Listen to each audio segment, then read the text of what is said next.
La quasi-totalité des mines du négoce est détenue par les Sri Lankais à 80%. Ils n'aiment pas trop parler de leurs affaires. Est-ce que c'est un bon endroit ici? Oui, c'est un bon endroit ici. Pourquoi? Il y a des saphirs dans beaucoup d'endroits. Pour en savoir plus sur les coulisses de ce business, nous sommes retournés voir Marc Noveraz.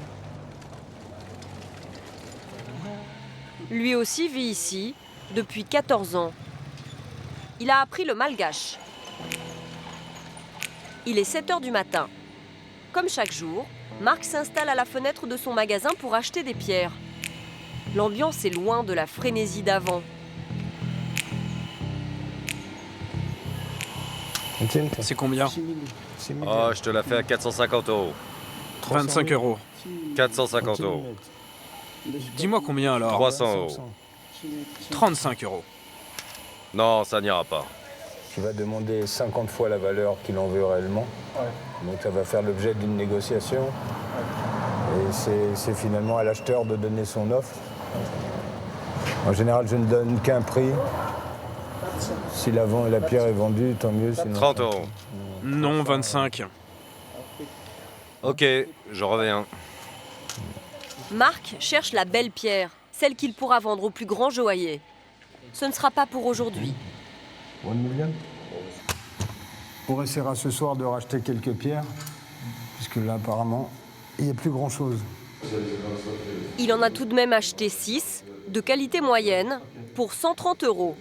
Du moment où on a au moins une pierre, on va considérer qu'on a quelque chose, mais on attend quand même des jours meilleurs, avec des pierres plus importantes ou de plus grande valeur. On va dire qu'ici, il n'y a pas vraiment de rareté. Il faudra faire un assemblage avec plusieurs pierres pour pouvoir les mettre en valeur. C'est des pierres, j'espère qu'une fois taillées, on pourra vendre le double. Quand il ne peut pas exporter ses saphirs, il les vend aux touristes de passage.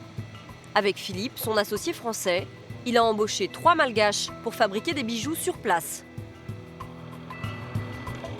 On lui apporte une valeur ajoutée et on le rend vendable en gros. Donc nous, quand on a une pierre comme ça, ce qu'on va chercher à faire, c'est épouser la forme du brut pour garder un maximum de poids. On va les polir pour qu'elles aient un aspect brillant comme du verre. Ces artisans malgaches ont tous été formés par Marc. Ils sont précis et aussi compétents que les tailleurs suisses. Il leur faudra plus de 3 heures pour ciseler une des pierres achetées ce jour-là. Elle sera vendue 120 € dans son magasin. Marc a tenu à nous emmener là où tout a commencé.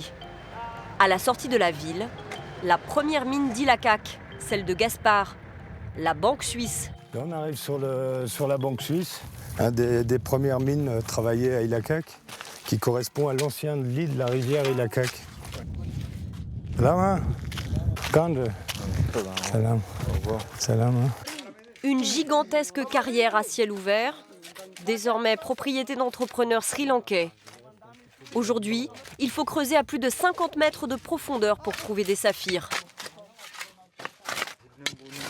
Tout ce qui était en surface, tout ce qui était facile d'accès a été ramassé. Je pense que d'ici une année ou deux, tout sera terminé ici, on aura tout travaillé. En attendant la fin du saphir, à Ilakak, la bonne fortune d'un tout petit nombre continue de faire rêver. Mais pour beaucoup, l'ancienne ville champignon, posée au milieu du désert, n'aura été qu'un mirage.